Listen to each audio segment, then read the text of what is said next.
a hill myna, and the official state bird.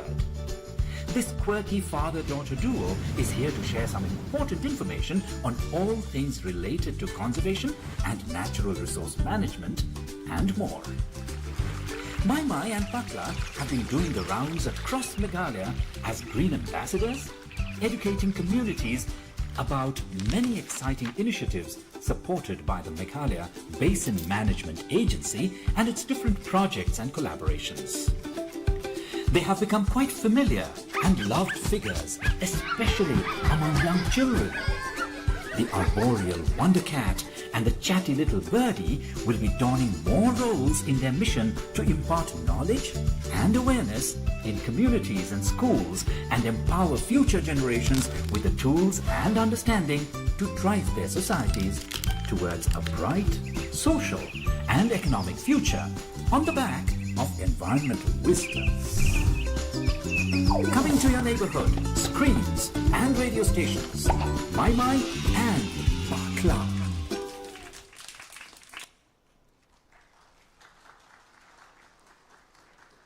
Mai Mai and Bakla will be around if you'd like a photo op later. To continue, as all of you must have witnessed, from just the drive from Guwahati to Shillong, nature and its abundance are in full display in Meghalaya, a place I've had the privilege to be born in and to grow up in before I moved to Delhi about a decade ago. It has it all, truly. Majestic mountains, lush green valleys, dramatic canyons, cascading waterfalls, and crystal clear rivers. Our gracious host, the government of Meghalaya, has planned a field trip on Friday where you will be able to witness this beauty firsthand. Now, Meghalaya's name translates to abode of clouds, and it definitely lives up to this reputation. The state receives some of the highest rainfall in the world, and you have come during the height of the monsoon, where an ever-present mist wraps itself around Shillong and beyond. The people of Meghalaya have a long history and culture of being at one with nature and its abundance. The iconic Living Roots bridges, which are now on the tentative UNESCO World Heritage Site list, exemplify the harmony between humans and nature in this state, showcasing the people's sustainable practices. But Meghalaya is faced with the 21st century challenge facing the entire global south of ensuring growth and prosperity for its people, but without the high emissions that powered the economic growth.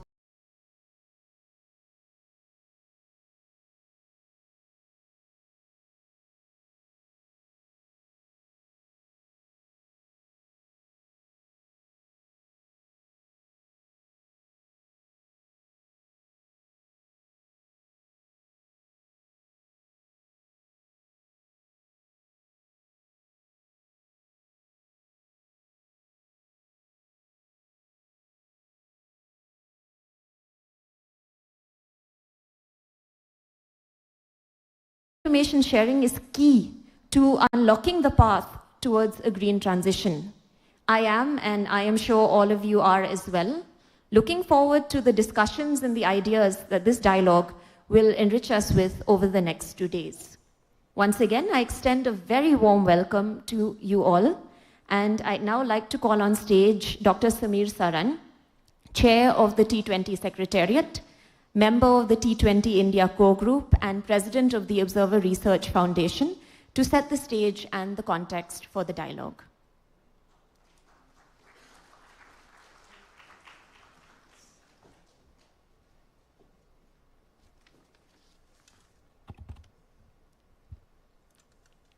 Honorable Chief Minister, Mr. Conrad Sangma, Honorable Chief Secretary, D.P. Walong, Ministers of the Cabinet of the Government of Meghalaya, Members of Parliament, Ambassadors, Excellencies, friends and colleagues. On behalf of the Observer Research Foundation, I am delighted to welcome you to this 2 days of discussions on an issue that is going to be perhaps the most enduring and most important conversation to host in the days ahead in the 21st century. The context of this meeting, of this gathering, is clear. There is a breach of contract between humans and planet. The partnership is broken. The ecosystems are now fragile. Weather patterns are changing. Climate is opening up. And in short, we are all in deep trouble. We need to find a new basis of coexistence. I know there are lots of colleagues from the government here, so I'm going to use a term they understand. We need a new PPP partnership, a planet and people partnership, where we sign a new contract with our ecosystem, with our ecology, with nature, and with the resources that abound here. The Prime Minister made it quite clear at the beginning of India's G20 presidency that sustainability will require a new dimension. It will require a focus on individual lifestyles, on leadership, on community action, and on mobilizations at a scale that is unprecedented. It would also need for us to rethink our social contract, our obligations, and our responsibilities. And I'm sure the Joint Secretary will address some of the aspects of the work that has happened on this particular issue in the G20 presidency. But as far as I'm concerned, there are still 5 big questions that we need to answer together. How can our traditions, our indigenous communities, and our ancient practices infect our future? How can we ensure that we are able to preserve them, conserve them, upgrade them, modernize them, and make them fit for the 21st century? How do we create a hybrid existence where we preserve biodiversity and nature not because of any ethical or moral reason alone, but because there is an economic and political rationale for it? How can we mobilize youngsters who are so enamored by unicorns and startups and technology industries? How can we mobilize those youngsters to focus on these new and old areas of human endeavor? Can this become an exciting entrepreneurial and industrial domain? Preserving nature, can this be the new business model that we embrace? And how can we unleash the power of a plural democratic country like India, where states like Meghalaya do not wait for cues, but set the norms and parameters of behavior and lead India's future through their own actions? And they become the examples and exemplars of global mobilization and global consensus.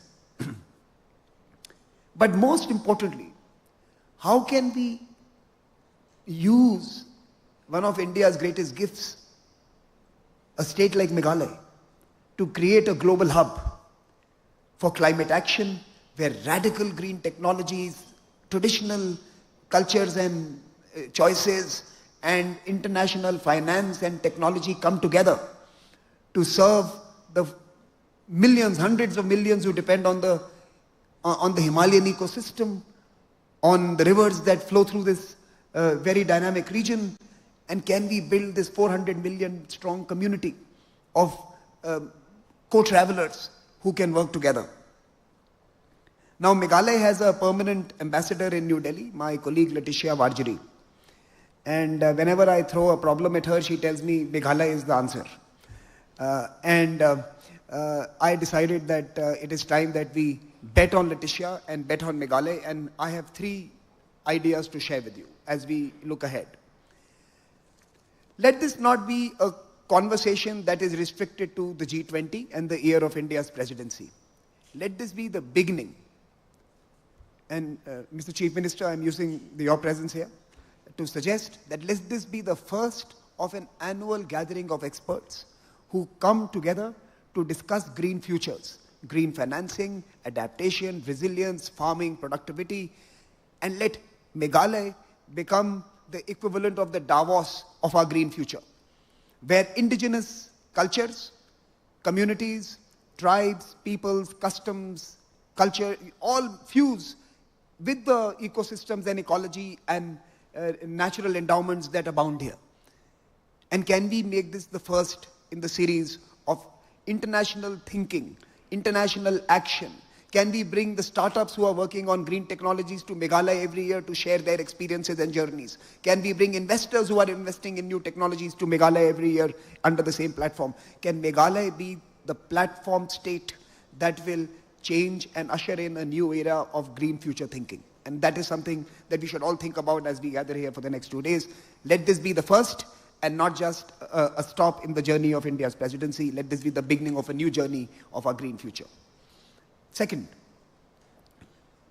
we all are aware that any transition and any change that happens going ahead has to be women-led. And Meghalaya is perhaps one of the few locations in India which demonstrably can lead this ideal and aspiration of women-led transitions where women design, women participate, women create value and valuations through this transition.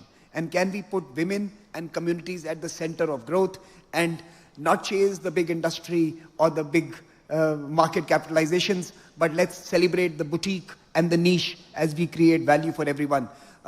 On this note, please look at the exhibitions we have put outside. The government of Meghalaya has created special booths. Please have a look at them, and that might give you some inspiration of creating new scale industries that both lift and help in inclusive growth that is sustainable and indeed climate friendly.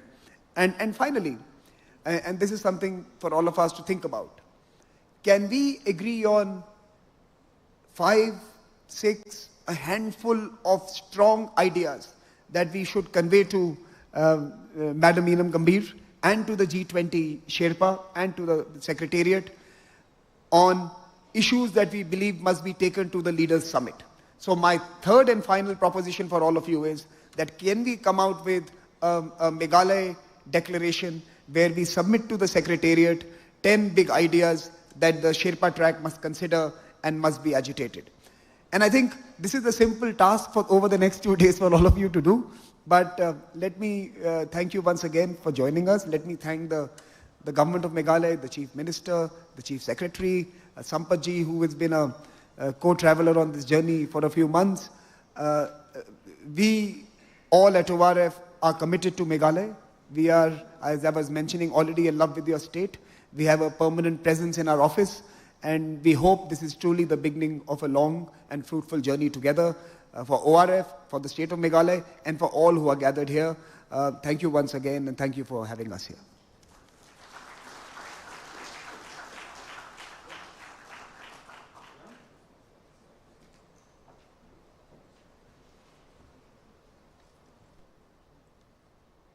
Thank you.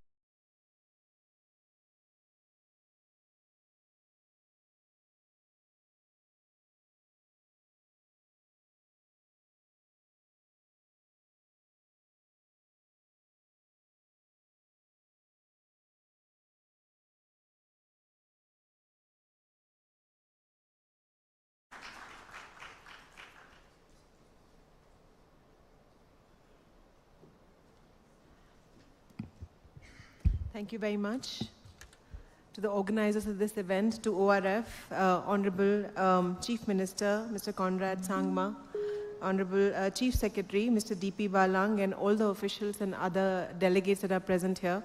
I'm sure, just like me, you're very happy to be in this beautiful state of Meghalaya. I wish to truly thank the government of Meghalaya for hosting this very important meeting and for giving us this opportunity to showcase the beauty and the wisdom of this land to the G20 delegates and the world through them. I wish to thank specifically the Honorable Chief Minister for your leadership, sir, and the Chief Secretary for all the support offered to the Secretariat for putting this event together. Excellencies, colleagues, the topic of today's discussion, Nature Solves a New Framework for Sustainable Future, is indeed tied to one of the most significant priority areas of the Indian presidency, which is the lifestyle for environment, also known as the short version of it, LIFE. Before I expand on this thought, let me just say, what a better place to see life in action than the abode of clouds, the state of Meghalaya. When you arrived, colleagues, excellencies, you must have seen a beautiful gift box from the state of Meghalaya in your rooms, which had beautiful and exotic teas and spices. If you speak to the local people, they'll tell you that these are also medicine. The people of the state will give you multiple ways to use these products and many others that they have, which they use in their daily life, as here, food is also considered medicine. This and many other solutions that you might see during your stay in Shillong will help you reflect on the intimate connection that the people that stay in this beautiful state have with the nature around them. Let's spin this thought for now, as I would like to come back to it after speaking of the context in which we are holding our discussions today, and the links that it has with the wisdom of Meghalaya, its land, and the lifestyle that people have in this beautiful state. Excellencies, colleagues, for many of you who have been following the international events for some years more closely, it is the parent of the world while facing the many unprecedented and interlocking crises, also going through multiple transitions, willingly or unwillingly, which stand to fundamentally alter our societies. Moreover, the multiple challenges of climate, biodiversity, ecosystem fragilities, development, debt vulnerabilities, economic fragilities the world faces have exacerbated the problems for many developing countries around the world who today face the unprecedented constraints and challenges with competing priorities and limited fiscal space. Many are finding it harder to recover economically from the poly-crisis we are confronted with. Unfortunately, for many around, this has meant that investments in the Sustainable Development Goals are no longer a priority.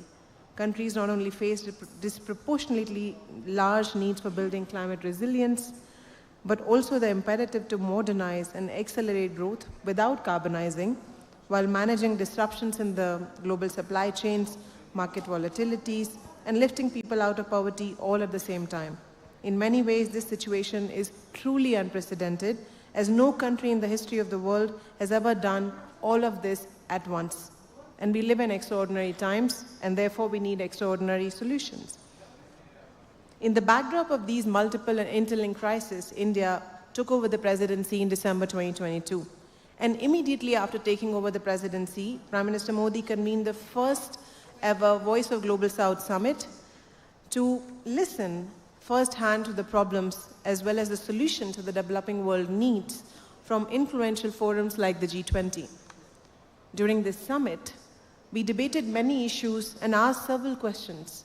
Leaders debated about the actions that the international community is taking about these crises and wondered if our past actions led us to where we are we repeating more of the same? Or is there a new thinking, a new paradigm guiding us? How are we doing what we are doing? And are we involving all stakeholders as we do so?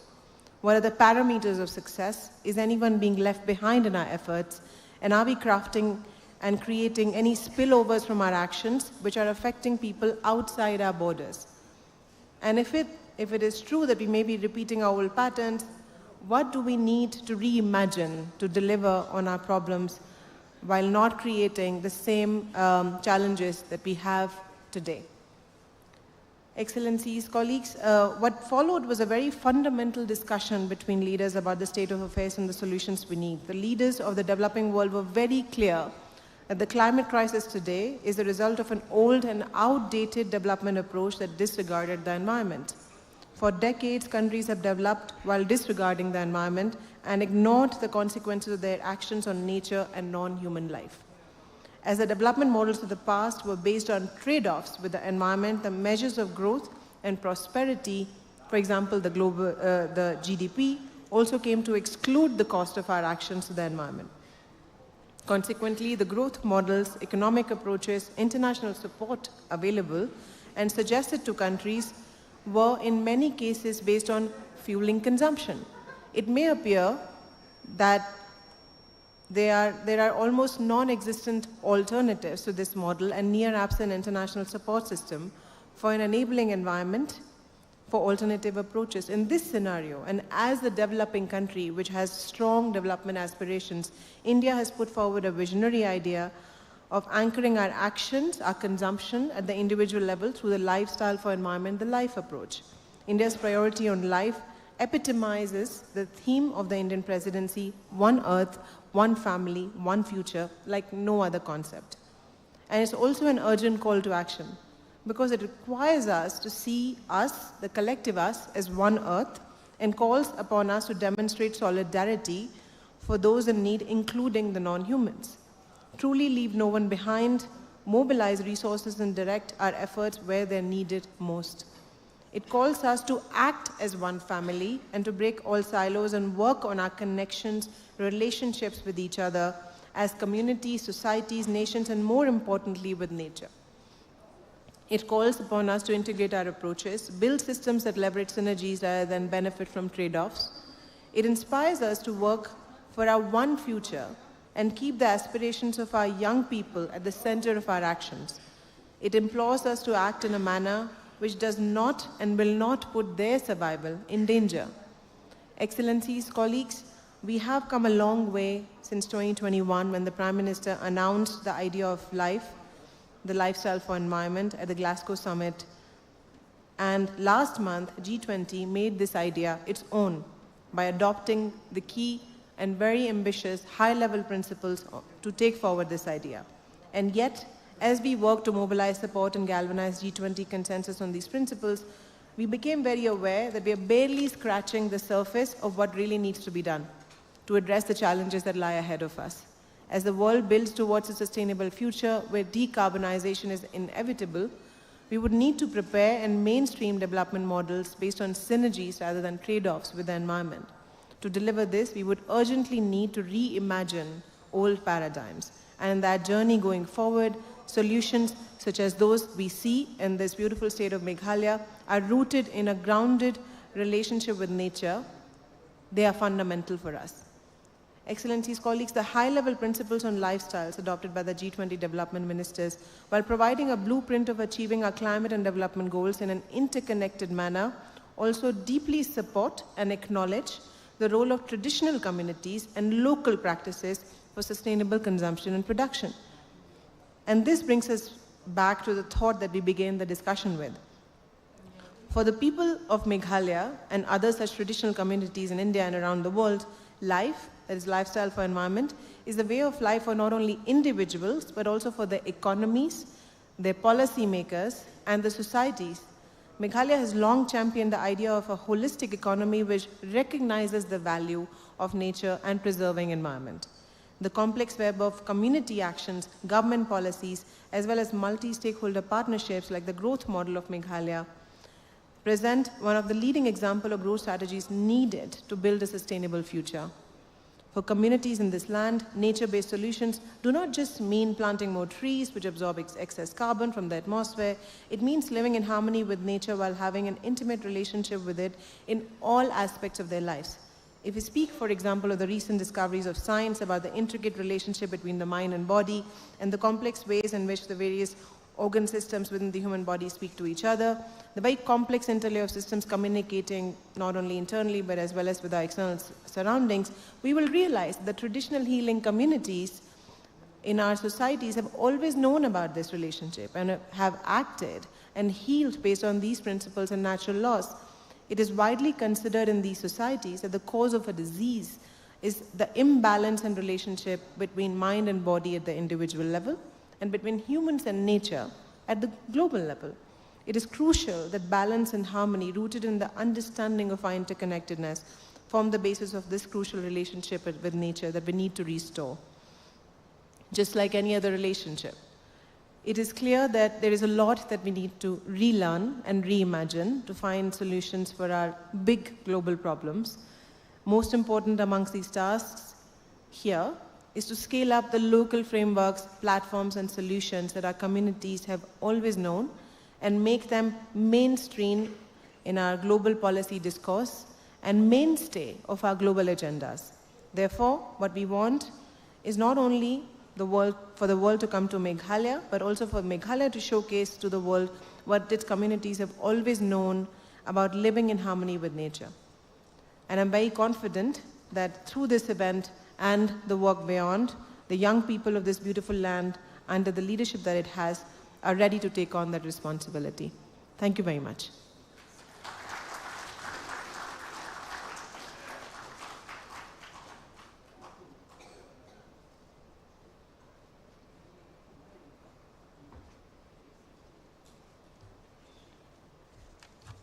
Thank you, ma'am, for so eloquently framing the G20 agenda in the context of this dialogue, for driving that agenda, for your leadership, and for gracing us with your presence here at this dialogue.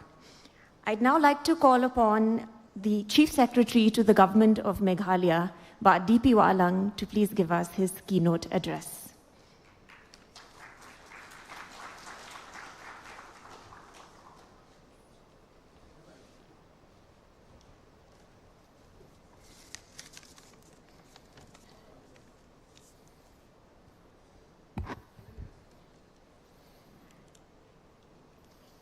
Thank you, Letitia.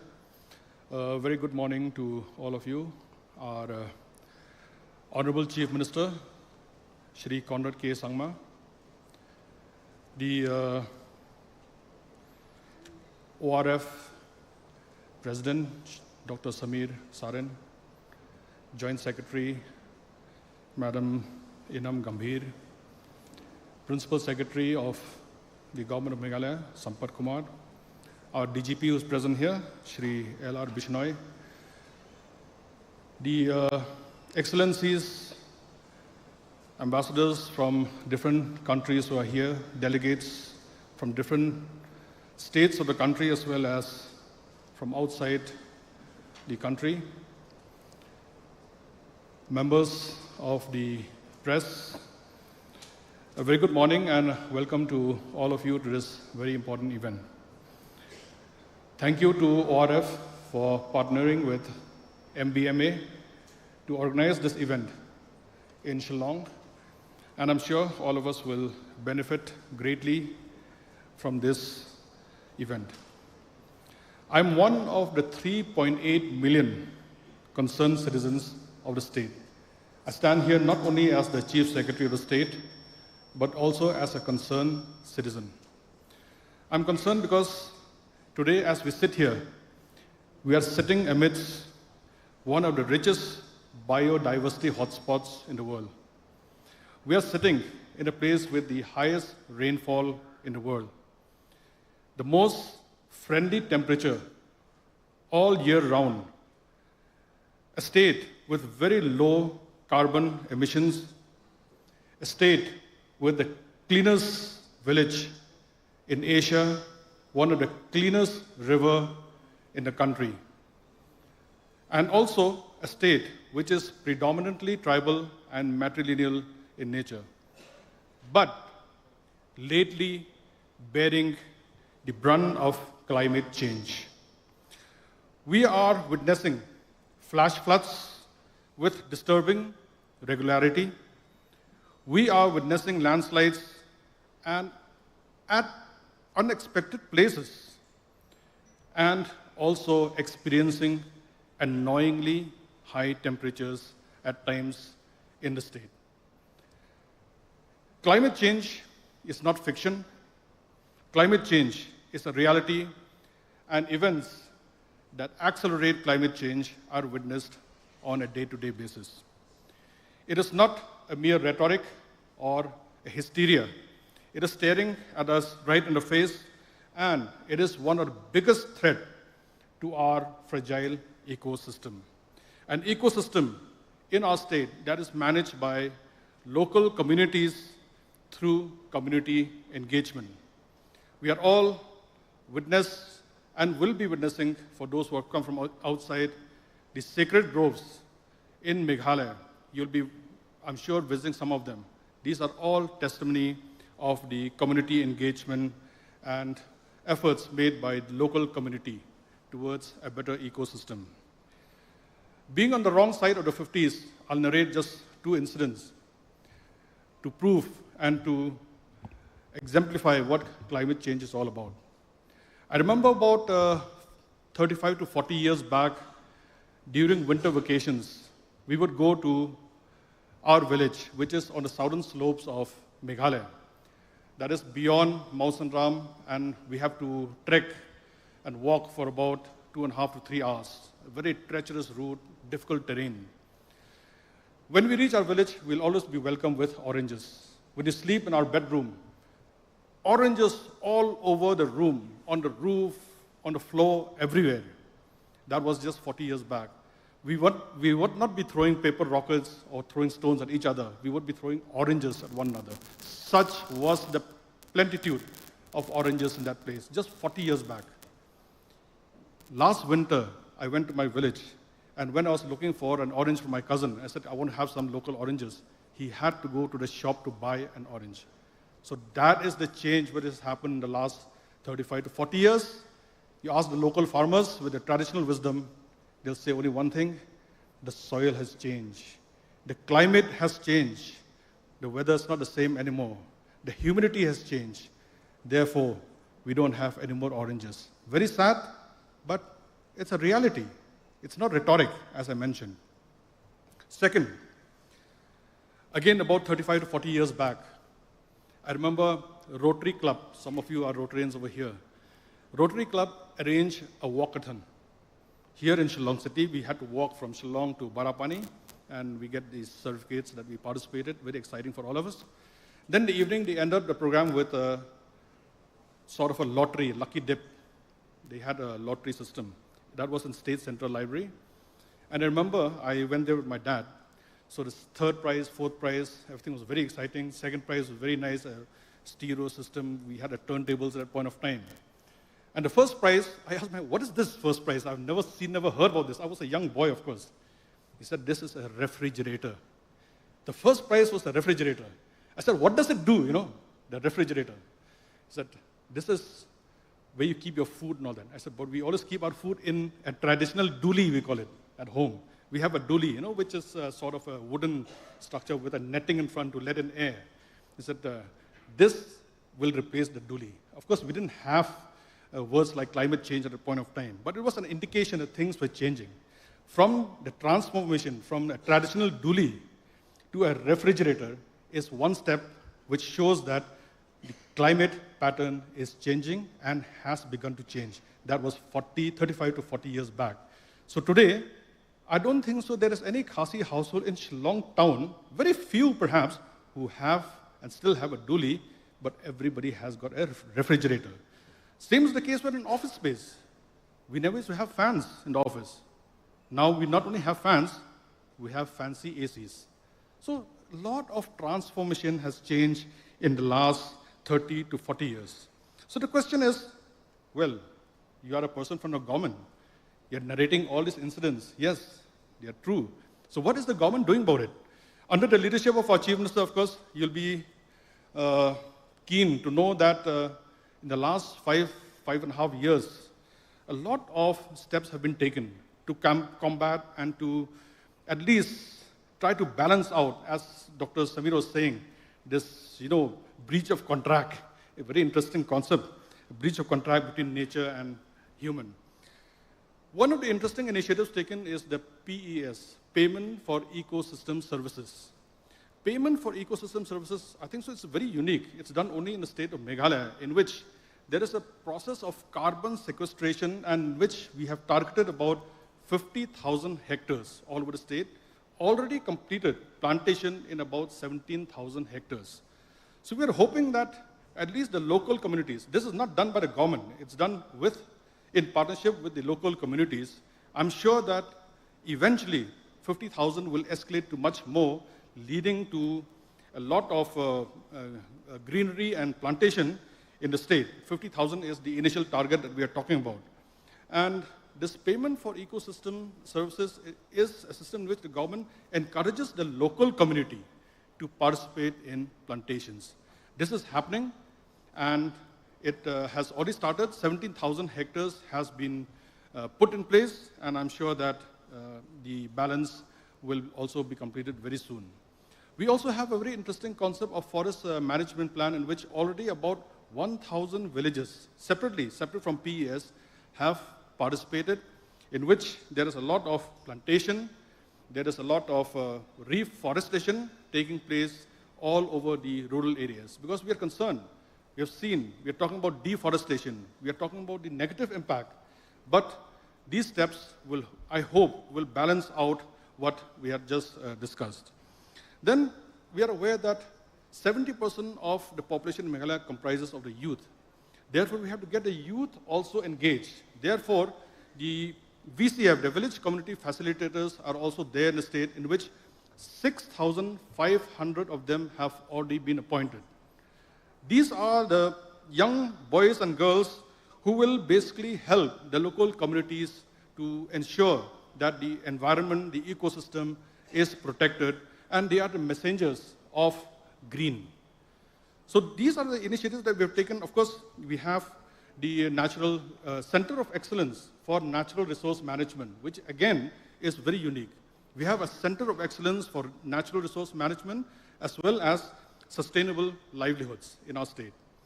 Then other initiatives, I can go on and on, but the more important ones is that we have enacted the electric vehicle policy, the water policy, seeing the convergence of the three major departments of soil and water conservation, water resources, and the public health engineering.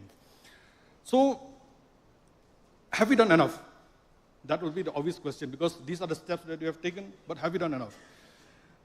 I feel that we have made a decent start, but we still have to go a long, long way.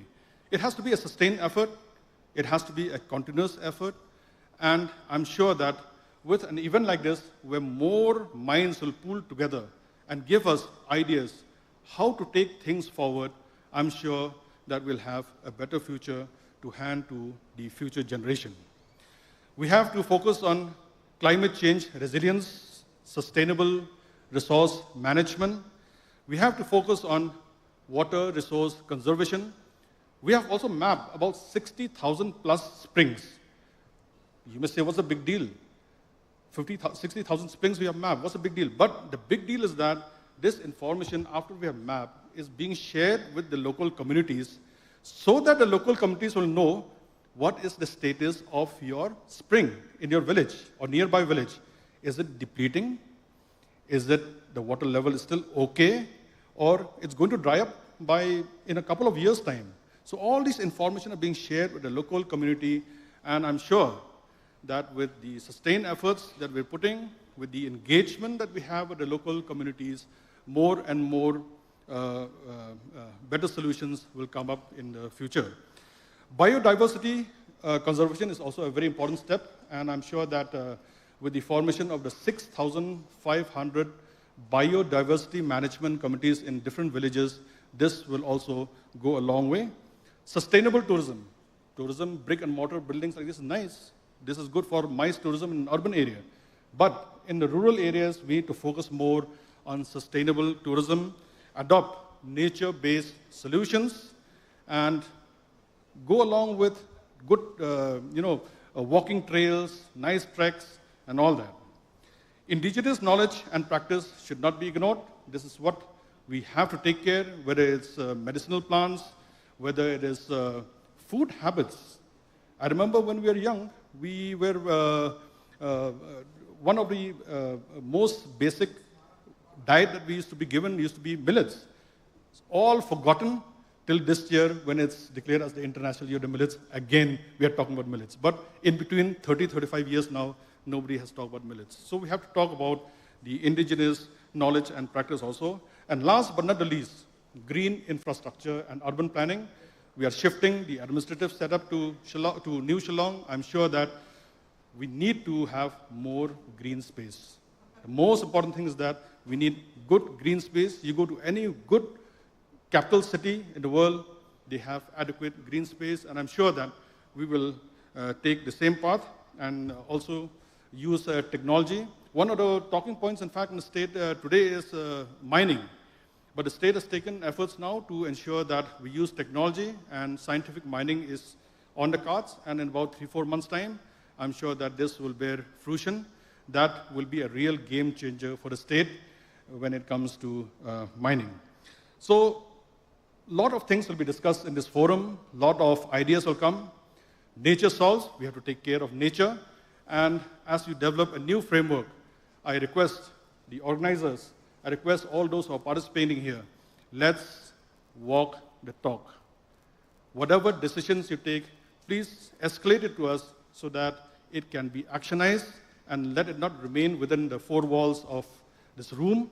We need to ensure that whatever decisions are taken, they need to be concretized, they need to be actionized, and that is the only gift we can give to our future generation. Thank you.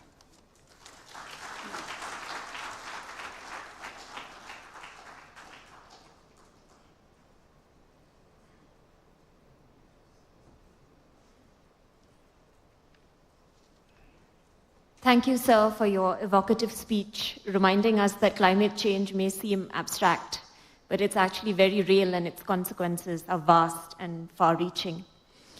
With that, I'd like to call upon the Honorable Chief Minister, Shri Conrad Sangma, to give us the inaugural address.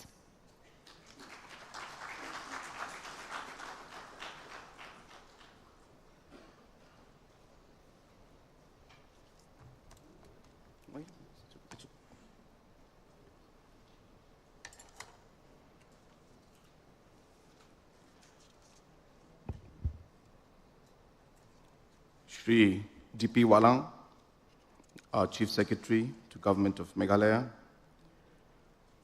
the Joint Secretary, Ministry of External Affairs, Government of India, Madam Eenam Gambhir, Shri Samir Saran, the Chair of the T20 Secretariat,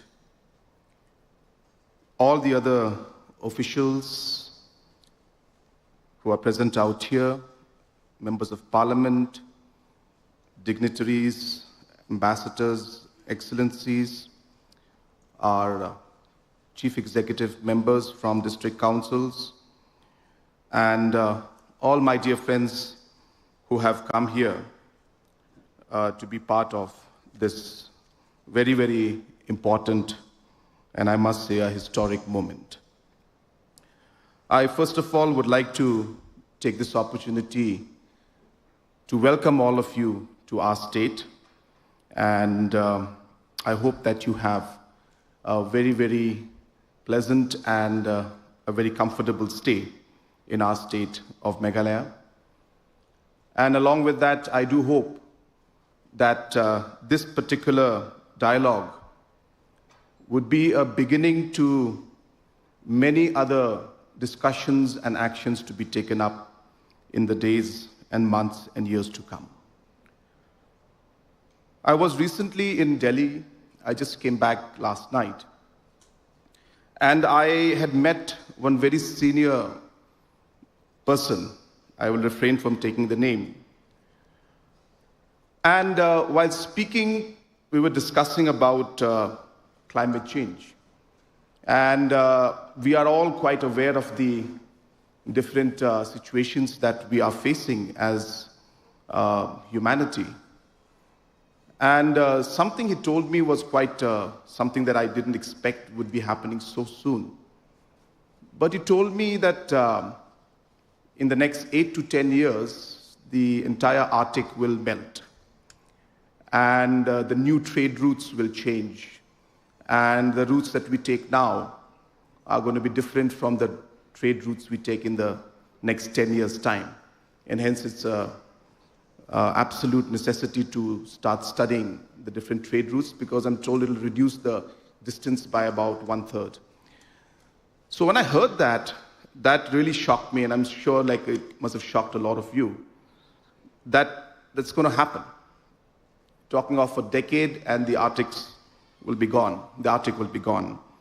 And of course, it opens up many challenges, and it also makes us look at things in a much more different way. I think I'm not a person who's here to really give a long speech on the different issues that we're facing. I think it's important that as a society, as a government, I think we need to first of all start with realizing and accepting, I think that's the correct word I would like to use, the reality of the situation. Number one, it is happening. And number two, we have to find ways to adapt and find some ways to mitigate. So therefore, the road in front of us is more or less clear. And hence, while we do so many small things which are very important because small things matter, we need to realize that at the crux of the entire problem that we face, and of course, this is my personal opinion that I'm sharing with you because I think this is a great platform to really share personal thoughts and ideas and figure out how we should move forward. And as was mentioned by so many, including our Joint Secretary from Ministry of External Affairs, that the lifestyle that we have and the consumption-driven economic policies that we have has a lot to do with how the overall climate is being impacted. And I think we are all aware of that. We always focus on GDP, and as a government, obviously economics is important for me because we need to look at economic opportunities, we need to look at livelihood. These are very crucial aspects, and therefore what I'm trying to say is we must realize the reality of the situation. That while we move forward, while we are working on a consumption-driven economic policy, and of course India has been very aggressive and so has Meghalaya been, sometimes the target of putting our GDP in front really sometimes blurs the other issues that are there. And therefore, as was mentioned by the Joint Secretary, that's important for us to look at it from all the angles. Can we continue to have our GDP growth the way we would want it? Can we continue to have the consumption, but at the same time, can we balance it out and push it with green economics? Can we push it with entrepreneurship that is more focused on green technology? For example, we are at a very, very crucial stage, I want to share with all of you, where as a government, for many, many years, we have faced a huge problem with power and electricity. Even now, today, we face that problem. And every time we sit and discuss this as a cabinet and as with officials, the big question mark in front of me is that we have huge deposits of coal. So why don't we start a thermal plant so that I can resolve this issue once and for all in the next 2 years? Or do I go with a decision where I say, well, let us see how we can balance it out and maybe focus on solar energy and other forms that are there, which may not be as stable as a thermal plant, but we have the entire issue of carbon emission and this entire technology shifting from coal-based thermal plants into greener energy. And hence, even decisions like these for a government at these crossroads that we are in are very, very important. And these are the decisions that we need to take at every level. So it's not just the government, even as individuals, you take those decisions at your own personal level, at the family level, at the community level.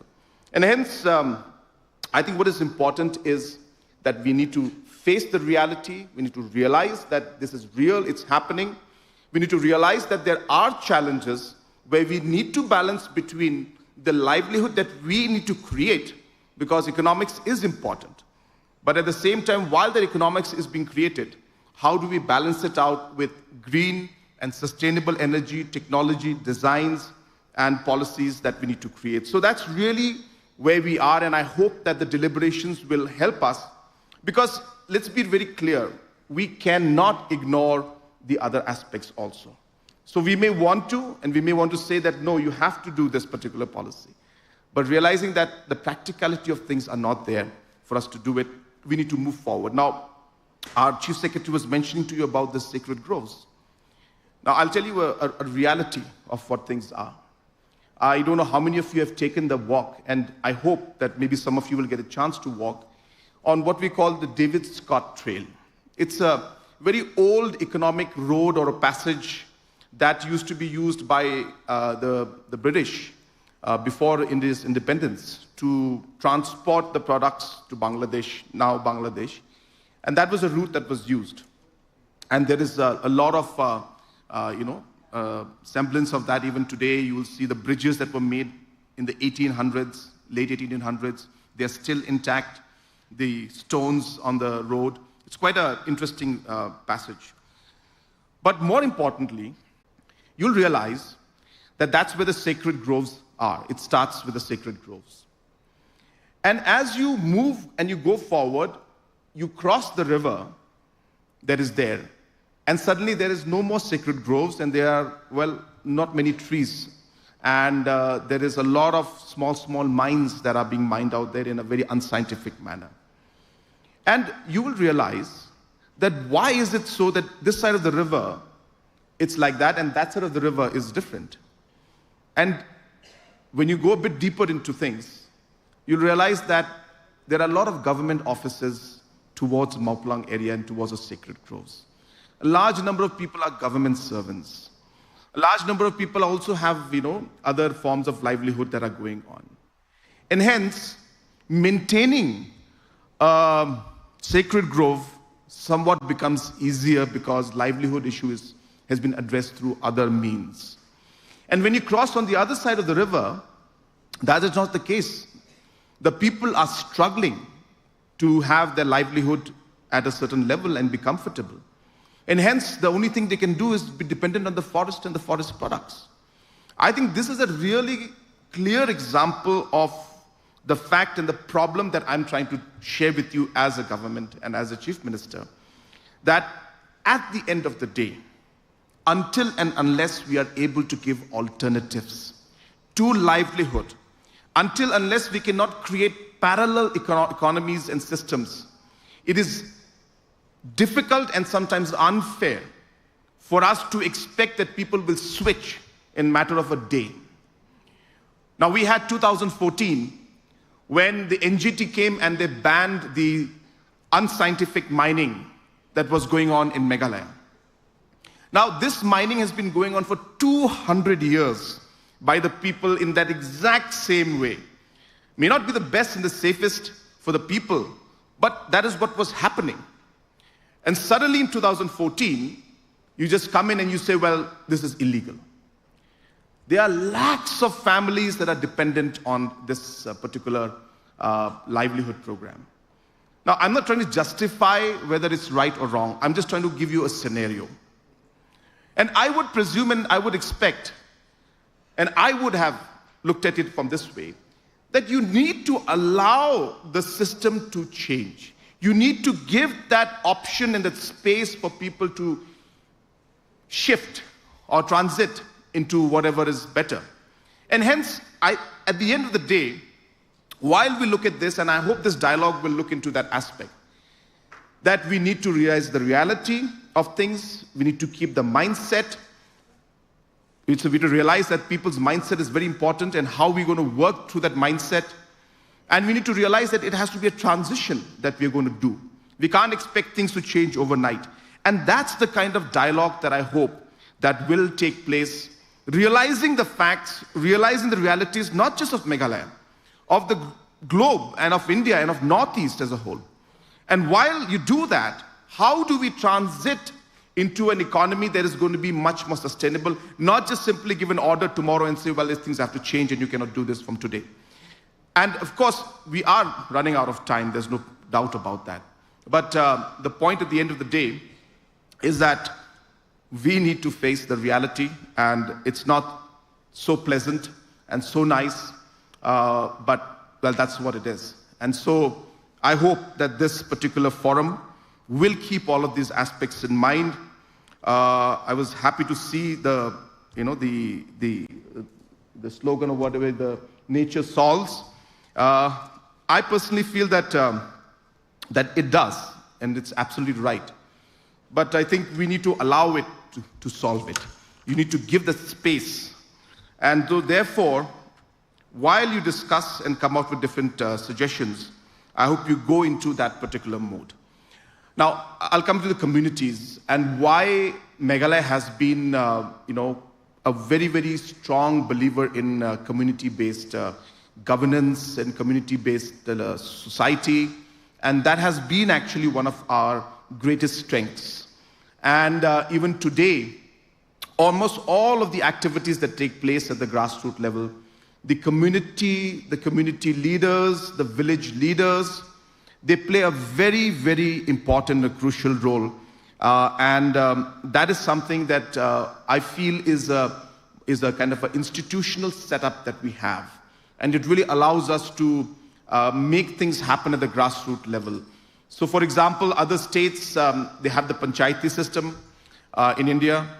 We have our community-driven systems, which works equally good or maybe even better in some cases, because a form of trust is there, a form of discipline is there, a form of traditional aspect is there. And this is something that I strongly feel can be replicated in many other parts. As I said, the panchayati system is doing that, but I guess the overall aspect of tradition is missing from the panchayati system. And I feel the model of Meghalaya could be something that could slowly start coming into the system. And if we can, as we mentioned to you, we have started mapping and working with the villagers in almost everything. So starting with the village employment councils, which is of course Government of India's mandate. We have the health councils, we have the volunteers for the environment, we have volunteers for the development aspect.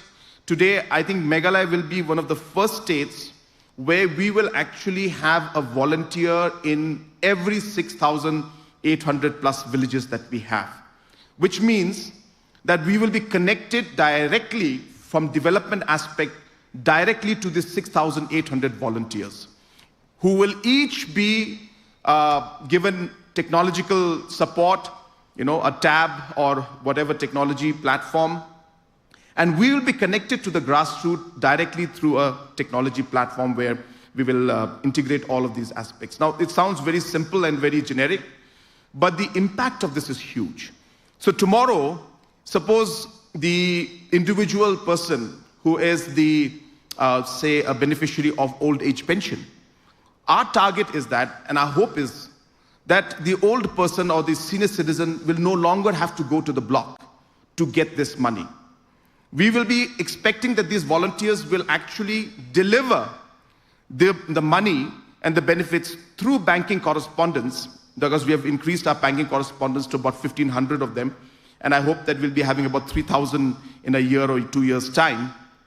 So the volunteers, along with the banking correspondence, will ensure that our senior citizens will get the service at the doorstep. Similarly for other services also.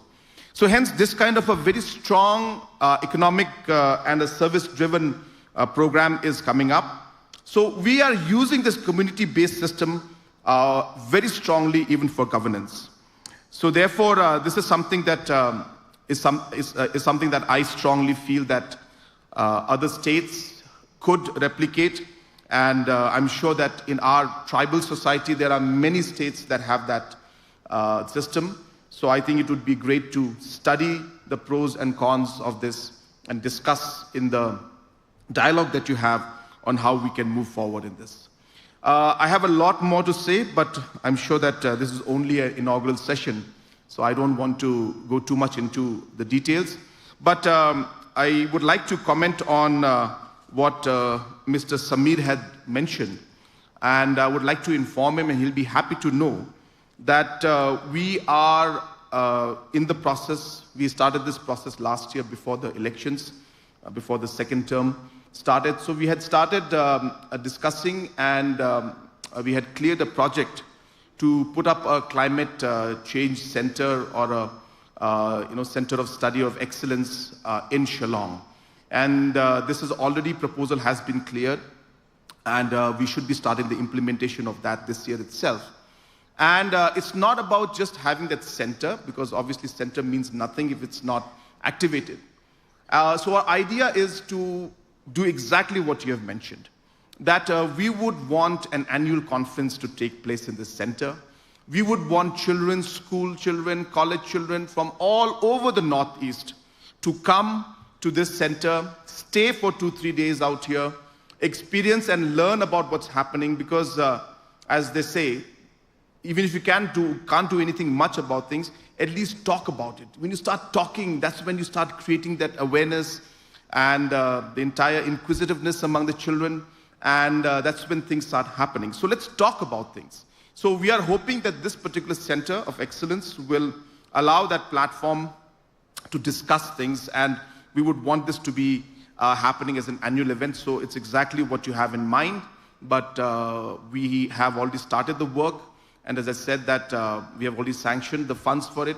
I expect the work to start this year. We want this to be, as I said, a center where children can come, where conferences can happen, discussions can happen, and this could be a place where year-long different activities could take place.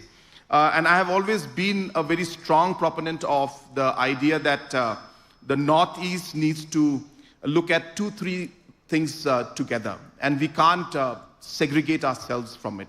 And definitely one is climate change. So therefore, there's no boundary of states for climate change. We are in a very, very sensitive environment and this environment zone that is there. And hence, all the states of the Northeast are affected in one way or the other.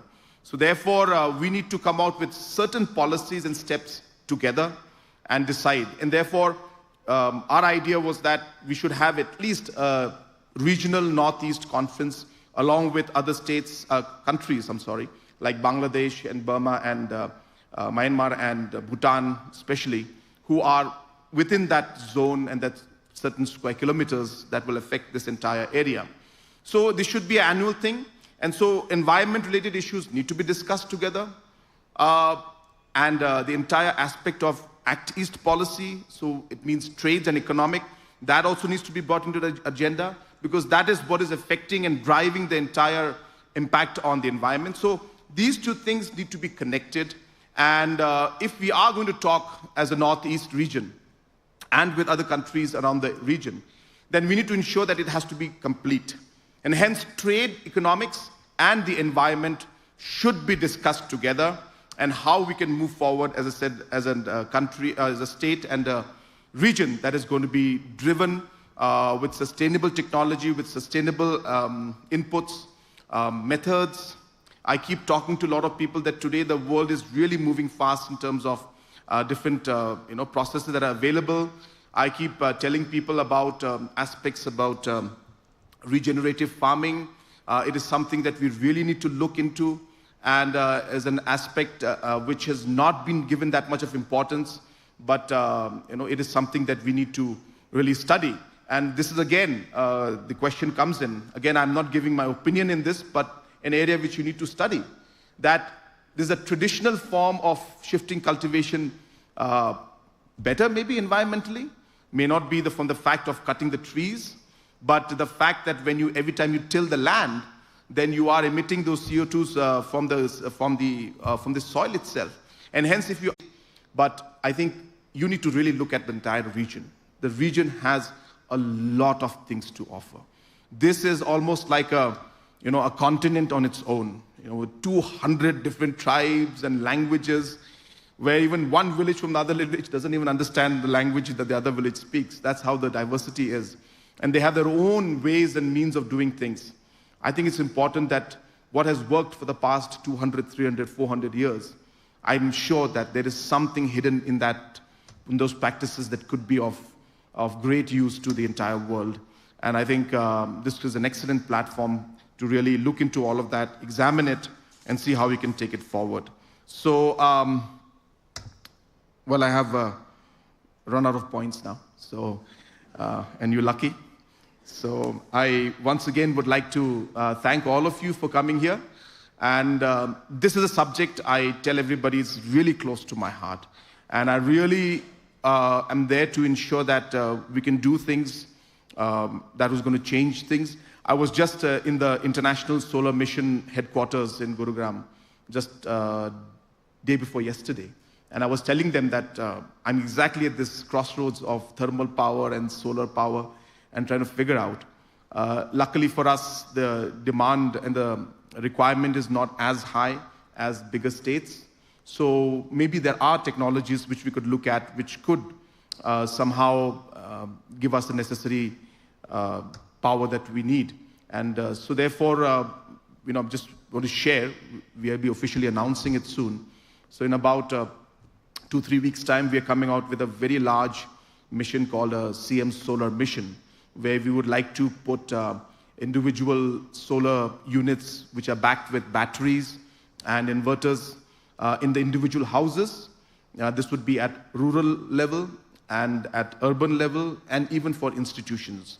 And the idea really is to touch about close to 100 to 200 megawatts of installation in the next 5 years' time.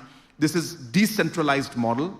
And as I said, government of Meghalaya alone on an annual basis is working towards investing minimum of about 80 to 100 crores on this project every year.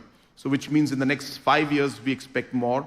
And really, I would appeal through the people out here. I know you have a very strong network, and I would like to pitch it right here that help us make the right decision of not going for thermal.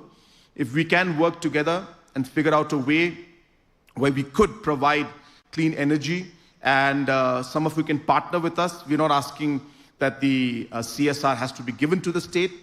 If people want to adopt villages, we'll be happy. And if there are models that can be worked out, please share with us. You're lucky that Mr. Zoram where's Mr. Zoram? Yeah, he's our nodal officer for G20, and he's also the MD for the renewable energy division also. So he's the right man to actually be in touch. But we'll be launching this program very soon, and I hope that this will be a very, very big game changer. I know that the battery technology keeps changing, but I don't think we can wait for that to happen.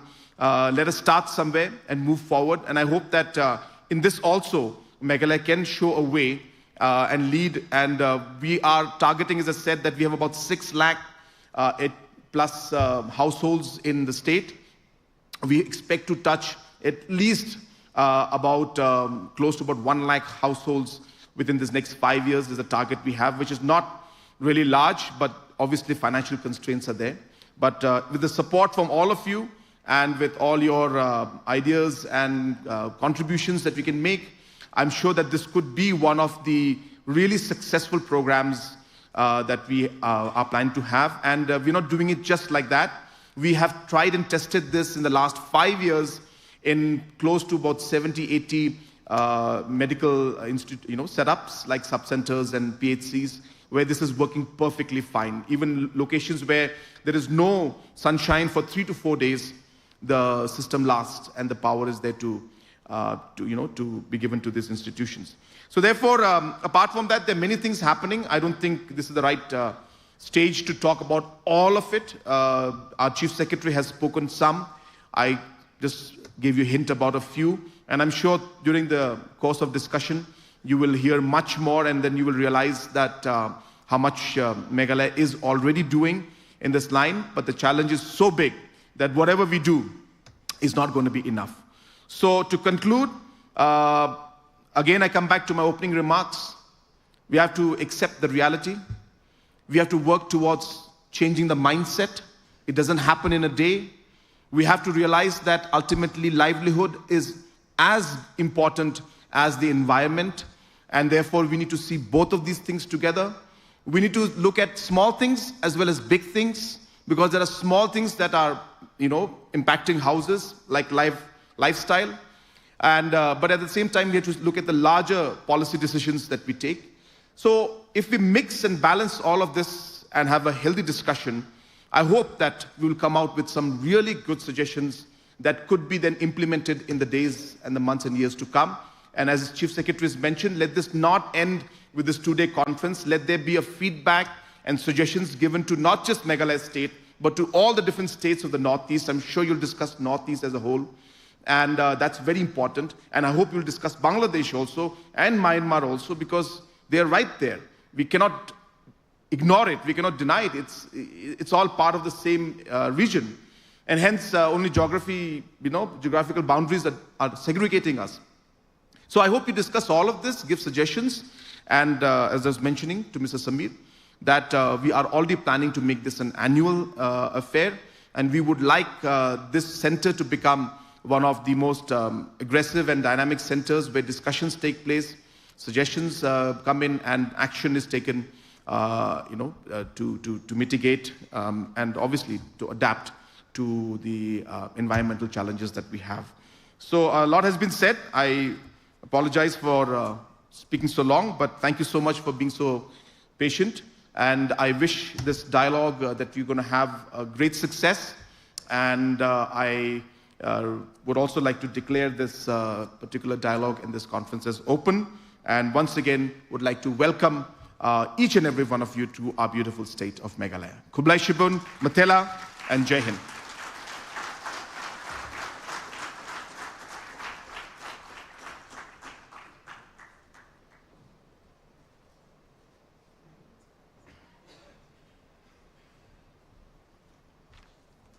Thank you, Honorable Chief Minister, sir, for giving us a comprehensive overview of the state of Meghalaya's relentless work towards making a green economy possible, particularly the central role played by community involvement. And in fact, true to the spirit of community involvement, we have present with us here at this dialogue many community members who are actively a part of the work on sustainability.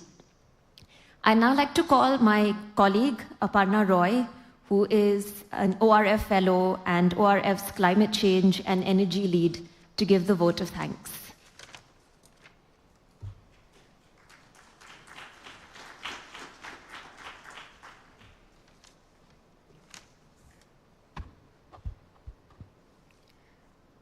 Honorable Chief Minister of Meghalaya, Mr. Conrad Sangma, respected Mr. D.P. Walang, Chief Secretary, Government of Meghalaya, Madam Eenam Gambhir, Joint Secretary, G20, Ministry of External Affairs, Government of India, and Dr. Samir Saran, Chair, Think 20 Secretariat, Member, T20 Core Group, and President of the Observer Research Foundation.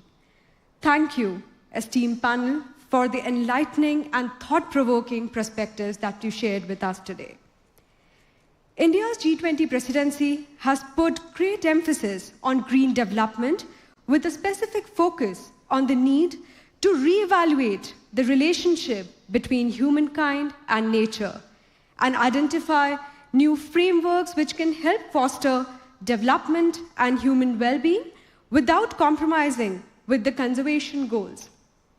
Natural capital is the most fundamental form of capital that has and is slated to determine the fate of human habitat, its developmental needs, and sustainability. And as was reflected in each of the opening interventions that we just heard, nature and the environment must increasingly be seen as powerful solution to some of the greatest development challenges and not just as an inexhaustible resource meant for exploitation. Nowhere is this better visible than in the state of Meghalaya, where we are gathered to discuss, deliberate, and learn how nature solves and explore a new framework for our sustainable future. Meghalaya, as the dignitaries highlighted, is an exemplar of climate action and has demonstrated its commitment towards climate resilience through a broad spectrum of adaptive measures. We believe that many of these are potential lighthouse initiatives and could be replicated in other parts of the world that are vulnerable to climate hazards and environmental risks. The inaugural session has set the tone and agenda for the next 2 days as we proceed to deliberate and deep dive on the possibility of scaling nature-based solutions to strengthen climate action, practicing climate-smart agriculture, reimagining global value chain to promote inclusive growth, mobilizing communities to transform climate movement, exploring new financial options for biodiversity conservation, and working towards innovative green deals.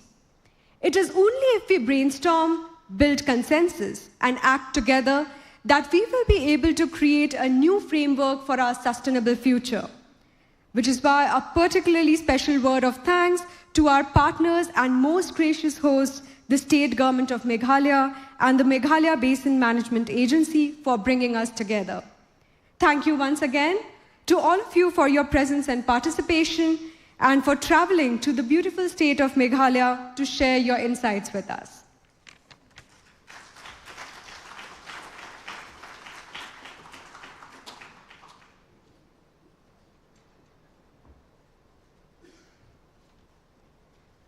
Before we close the inaugural session, we'd like to play a short documentary on the government of Meghalaya's groundbreaking work on payment for ecosystem services. And I'd also like to request the dignitaries present that after this documentary ends and before we break for tea, to please come up on stage so we can take a family picture. Thank you.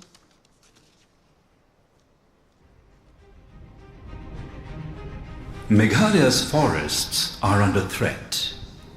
The degradation of natural forests and declining soil fertility is affecting hundreds of thousands of people depending on these forests for their basic resources. In many cases, the forests are owned by the communities, a unique character of Meghalaya. This relationship between communities and their forests forms the basis of the Green Meghalaya initiative. Dear friends, this program that we have, which is called Payment for Ecosystem Services, we have an acronym called GREEN for it, the GREEN Project. And the idea really is that a lot of destruction has been done for forest covers in many parts of the country and the world as a whole. And Meghalaya State is today leading a very, very unique and a pioneering project where we are paying the landowners, mostly which are communities in our state, money to protect their forest and not to destroy it. And it is a preemptive measure which ensures that people are actually taking the initiative of not destroying, and in return the government of Meghalaya is giving them financial support. And this unique program is something that is going to be great for Meghalaya. We're getting good response, and I hope that we'll be able to see this program become successful in other parts of the country too. And we look forward to your participation also and your support in whatever small way possible to be part of this very, very unique program that will definitely send a very positive message for the climate change challenge that we're having today in this world. Meet the Greenfield Associates, or GFAs, the foot soldiers of Green Meghalaya. Green Meghalaya is implemented under the Payment for Ecosystems model, or PES. It offers compensation to forest owners and forest-owning communities under some essential conditions and categories to preserve the forests. Nistang ni kani ka scheme boycott ka pes. Kumno bakini apply bat ka jingmentay baki yo ladaki apply kani ka scheme. Apart from exploring the most inaccessible corners of Meghalaya and providing valuable data, the GFAs interact with forest owners and users to address concerns, build trust, and bring more beneficiaries on board. PS scheme gamsatanira tentang manca ancingni kegenggepa aru palwarang dongjani asel palang rakani asel kasna ni rang pematna aru andege dengtang siringrang cibiskrang doang jang jokmo ini bidengo ancing yerang ko tangai rakhina kata matna. Equipped with the latest technology, the GFAs collect forest data including size, density, and presence of sacred groves. Pengilek verify ben ini cloud. Ihaban here pada kadai ka lumba ni haban hiar ki kilomat maldon kilom hi gibon ki balan period item te kilom ki caka bangi haban hiar ki telai kilom ki caka bangi period te ngi sembun chinge hakabangi lech kishnong ki bakam jangai ka janjar lada hakishnong ki bangi lech tangka surak kamdan. The data that is collected allows the categorization of the forest and determines the financial compensation to be received. Since the launch of the program, more and more communities have gained confidence in Green Meghalaya and have signed up as beneficiaries. Amdon jing AAA ro nangi ni supan biang kikot kisla bat nang tangi sosopet ikini kikot kisla bat hadin nang ta ngilayo pat se kapisa lapha sakabang account jongpi. The GFAs work closely with the Meghalaya Basin Management Agency, sharing their findings and collaborating to ensure the accuracy of the data, which forms the backbone of the payment process. Across the state, beneficiaries have embraced Green Meghalaya. The financial support received encourages and motivates them to continue being the guardians of the forests. Nga kermen ba nga kenturu usigiwe girumba sinong. Karena itu gibri simat keberan kecika kabahe.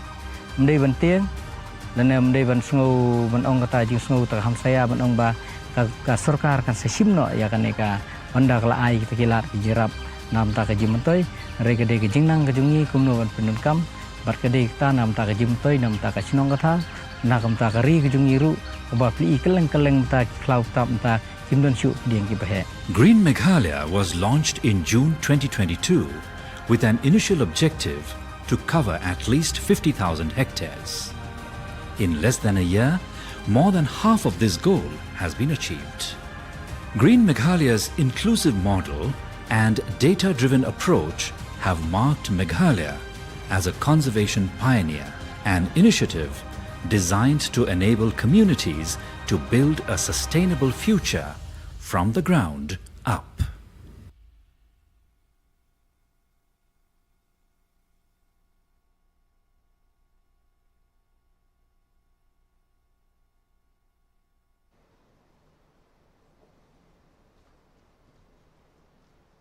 If all our esteemed speakers would come up on stage, my colleague Aparna will escort you.